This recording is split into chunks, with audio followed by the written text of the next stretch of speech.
These thoughts have been in my head. Things I never did.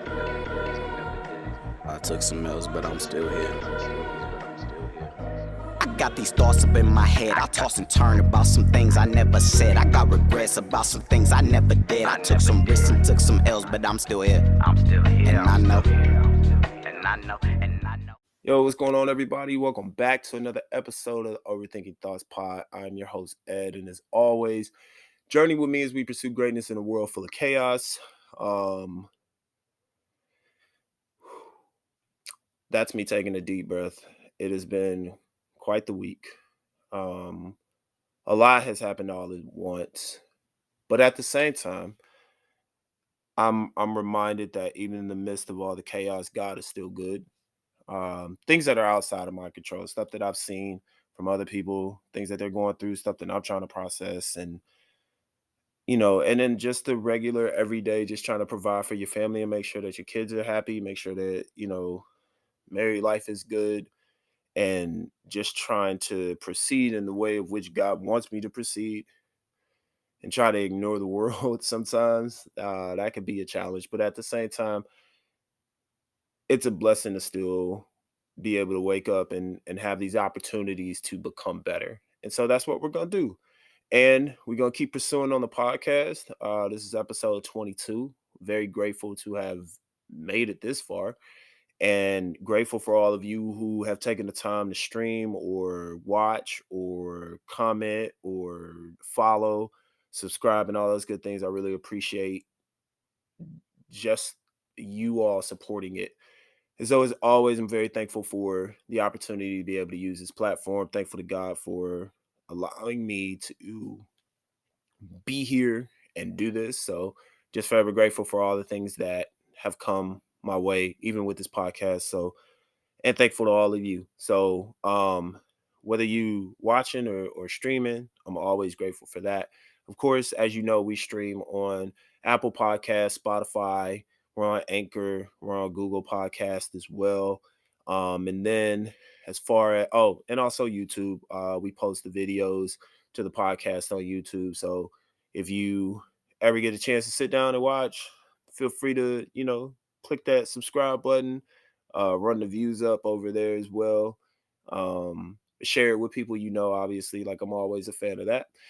um And then also, on social media, you can always follow us at the Overthinking Thoughts Pod on Instagram.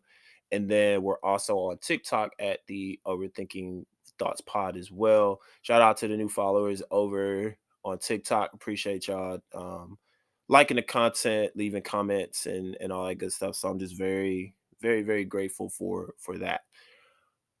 With all that being said,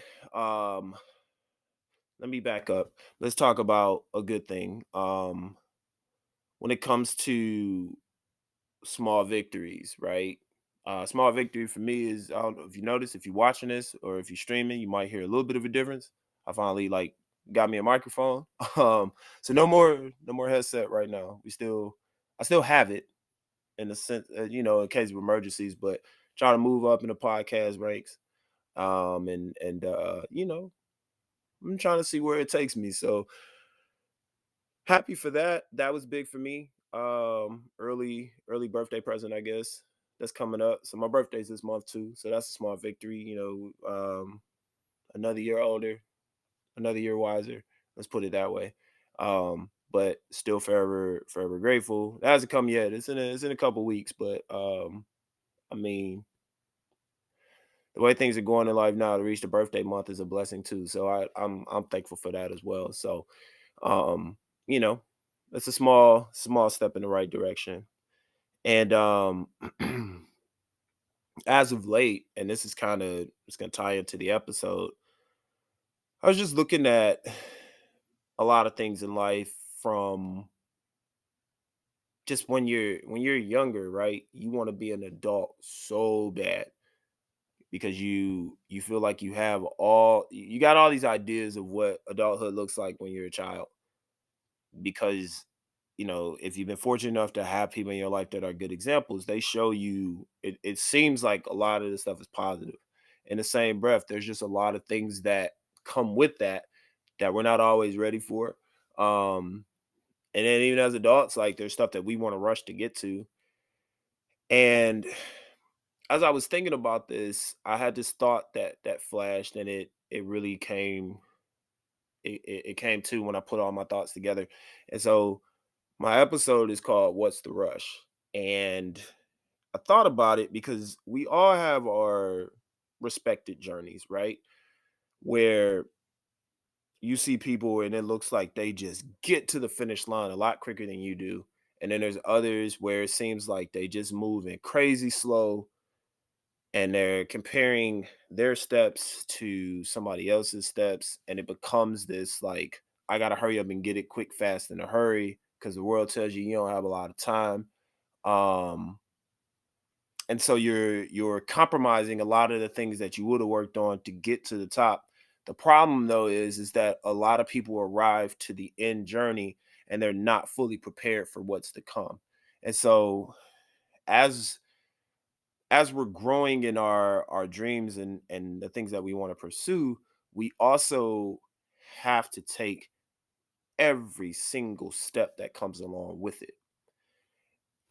The quote that I thought about when wanting to put this together was this: when you rush the process, you disrupt the journey because there are going to be things on the journey that you're going to need in order to be fully equipped for when you reach that destination.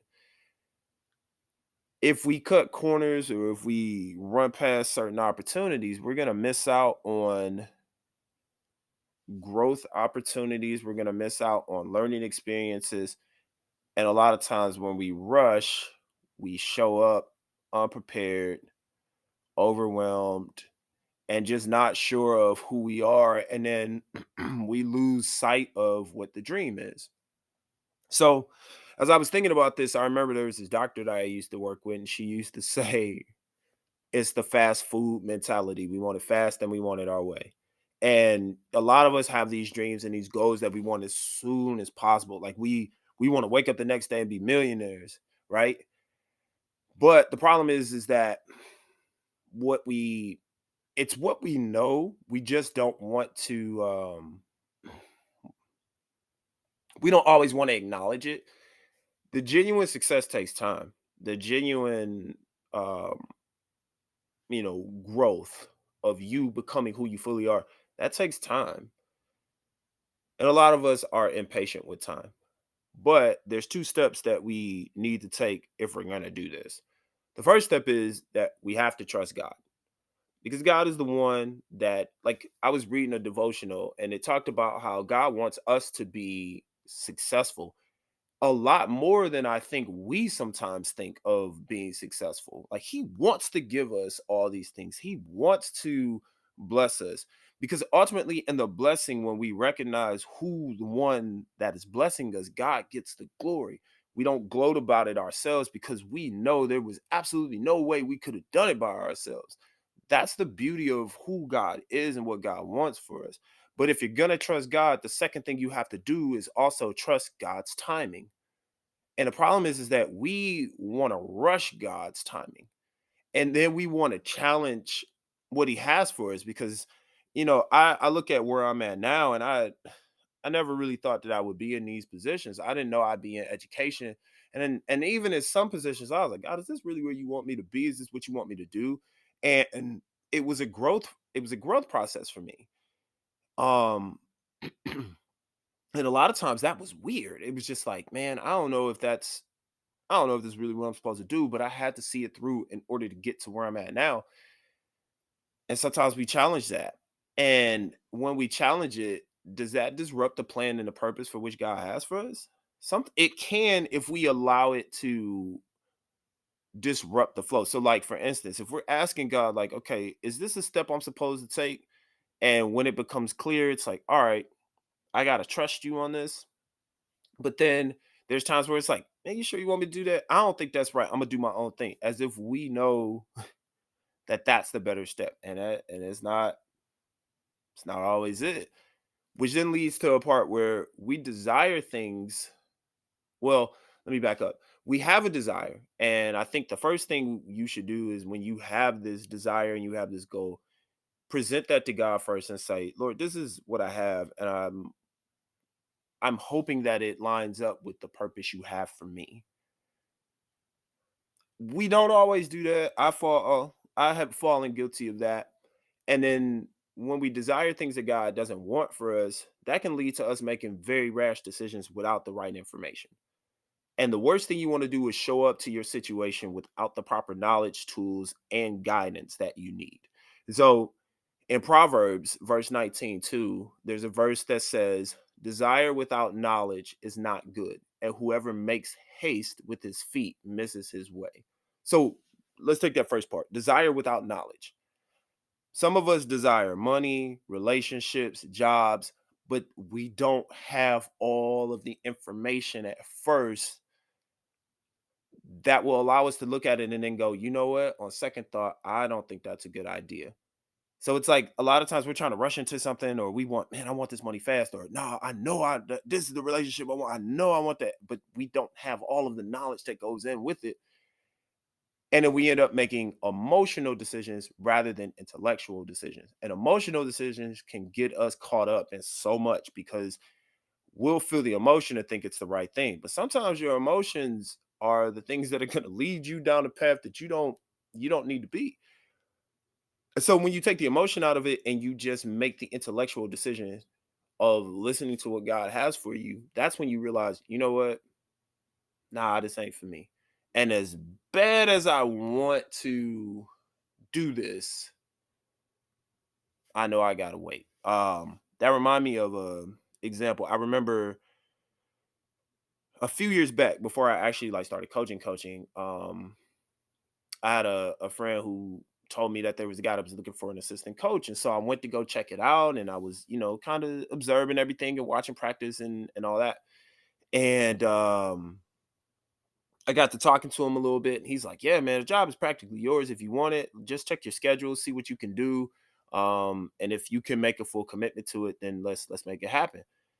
But the way my job was set up, there was absolutely no way I was going to be able to make it or be fully committed to it. But I was in my mind trying to force it, and because I wanted it so bad. And then I just had to take my emotion out of the way, and I realized like I'm going to ruin the program and ruin these kids if I'm trying to rush back and forth. Like I show up one day and I'm giving my all, and then I'm not there for 3 days because of the job or whatever. So I had to turn it down, and that was hard because I love basketball and it was something I always wanted to do.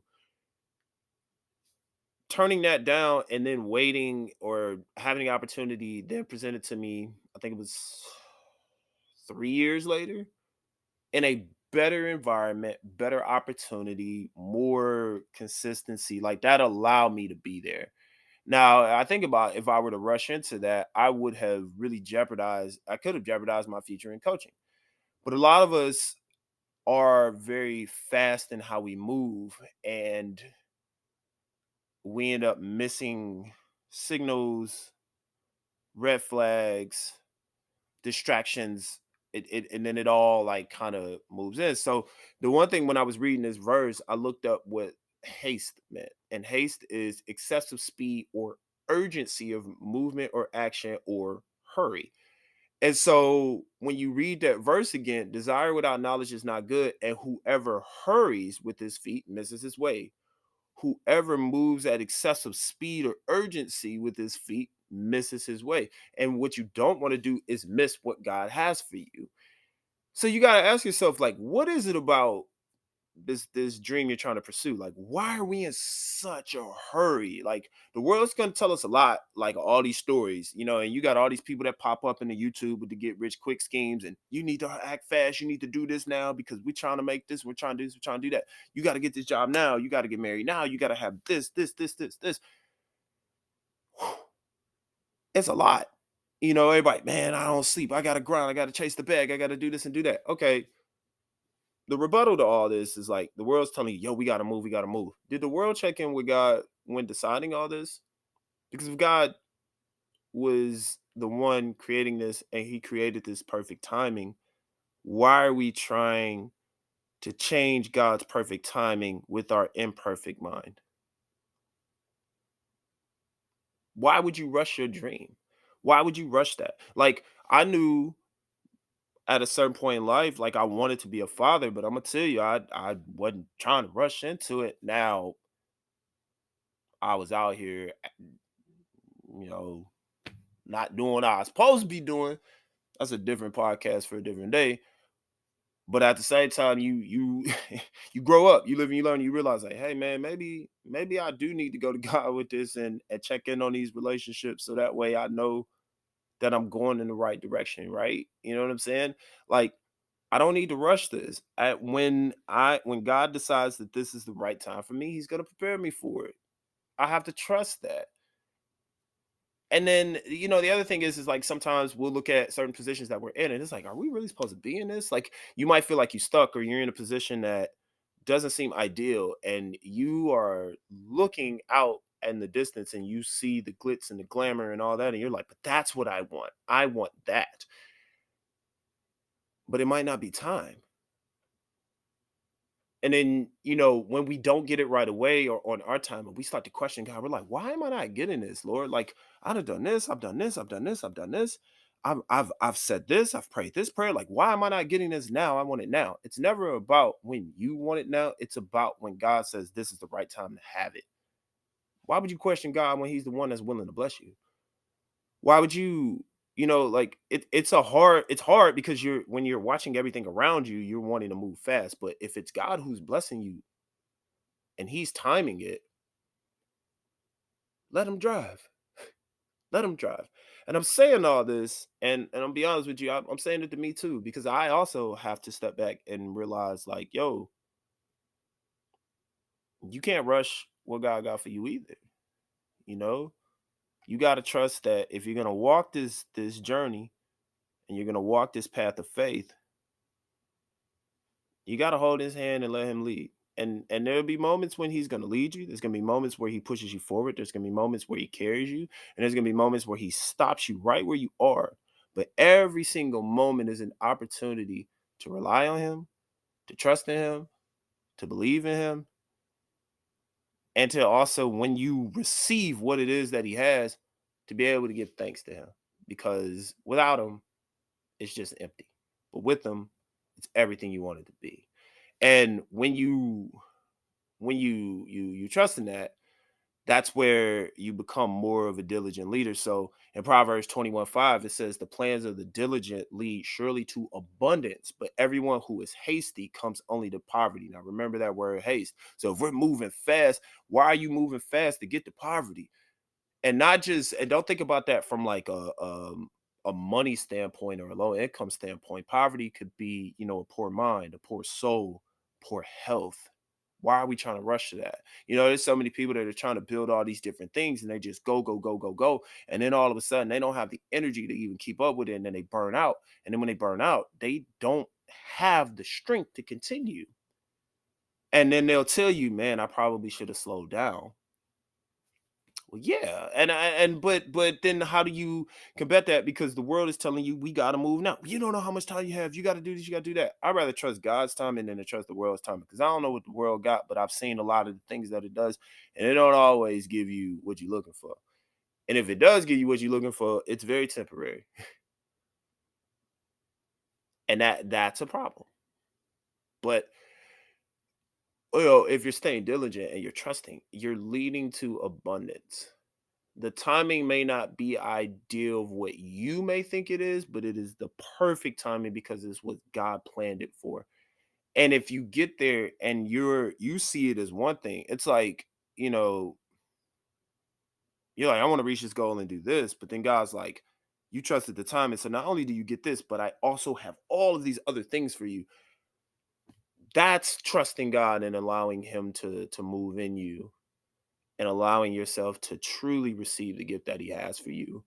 So it takes time. And we tend to see others reach their goals and it might look fast and we wonder like when's it going to be my time, but you also have to remember that there's a time for everything. There's going to be the time where you're going to have to grind and it doesn't seem like you're going to get it right away. There's going to be the time where you may have to stand still and you got to study it a little bit more or read a little bit more or get under the wing of somebody that's building that potential. And then when it's your time, you'll be prepared for it. You won't go into it blindly, or you won't go into it without having the knowledge.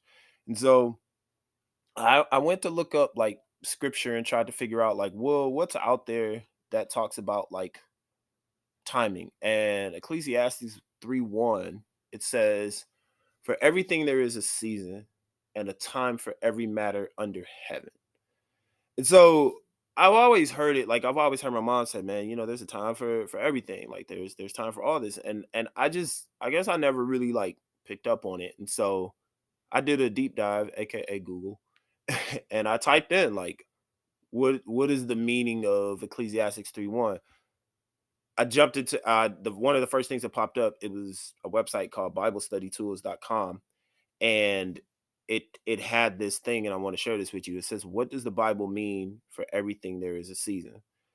And so Ecclesiastes 3:1 affirms two important reminders. The first is the things we go through in life are not in vain, and then the second is our situations will not last forever.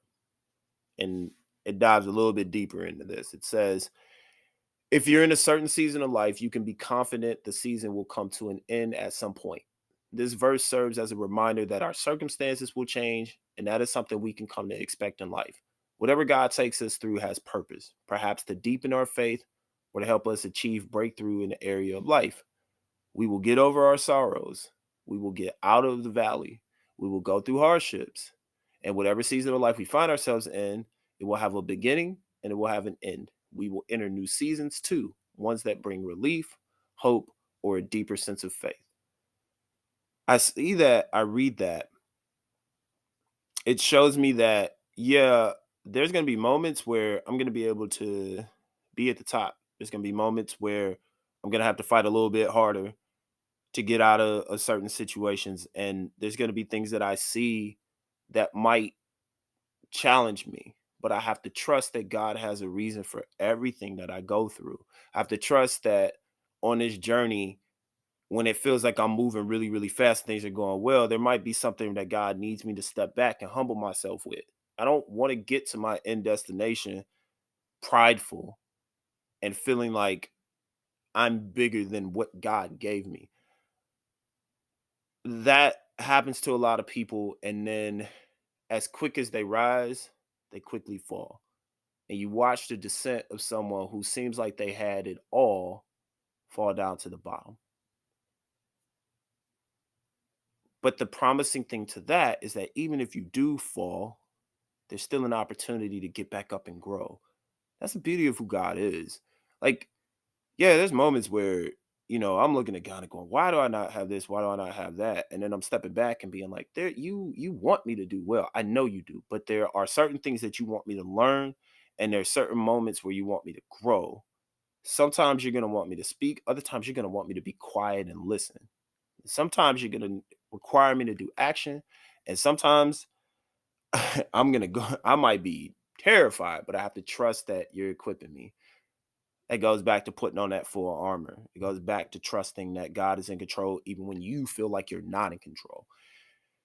And in this world that we're in, it's all about getting there quick, fast, and in a hurry. But I don't want you to get to your destination. It's like, all right, it's like rushing to get on vacation, right? You want to go to your dream destination. That could be whatever you want. And you're just like, I gotta get there now. I gotta go. And you boom, boom, boom. And you book the flight. Now you're on the plane, and then you're flying out, and you do this, and then you get there, and then you realize you have no luggage.